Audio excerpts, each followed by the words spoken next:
In latest geopolitical development, Donald Trump has banned a lot of countries, so basically citizens from a lot of countries, from entering the United States.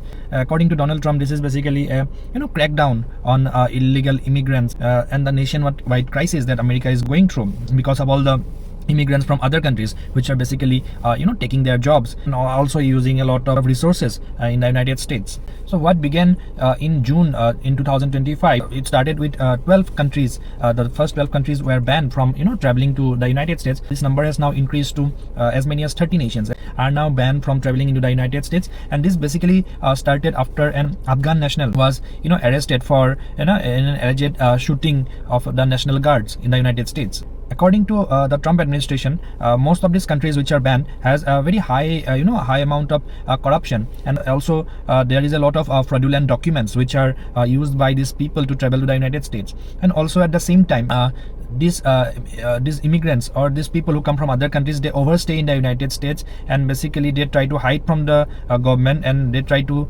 sneak into the country, and even after their visa has expired, even after the stay has expired, still they continue to stay in the country. These people who have overstayed in the country in the United States, when caught, it is very difficult for the US government to deport them, because the country from which they comes from generally do not accept them, say, by giving many reasons. So this ban from the United States is basically for these reasons, and that is why the Trump administration is very strict regarding this banning. The first 12 countries which were banned were basically Afghanistan, Iran, then Republic of Congo, Chad, and all those countries.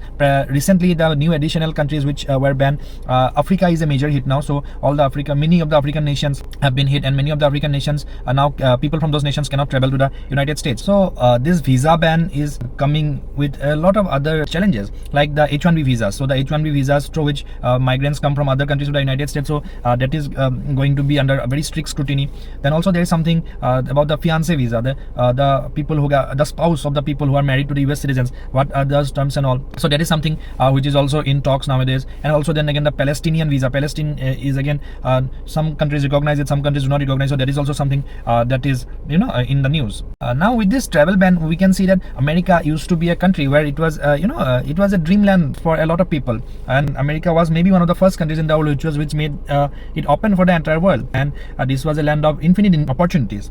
But now even America has to stop migration or control the migration, because people are coming there and maybe in a way overtaking their jobs and all. So is this the new normal now? Is this how things are going to go in the future? What we can take away from this, basically India, because India is also a country with a very high population, and then there is immigration issues to India as well, legal and illegal both. So let's see how things develop over time. Thank you for watching the video. Do let me know what you feel about it.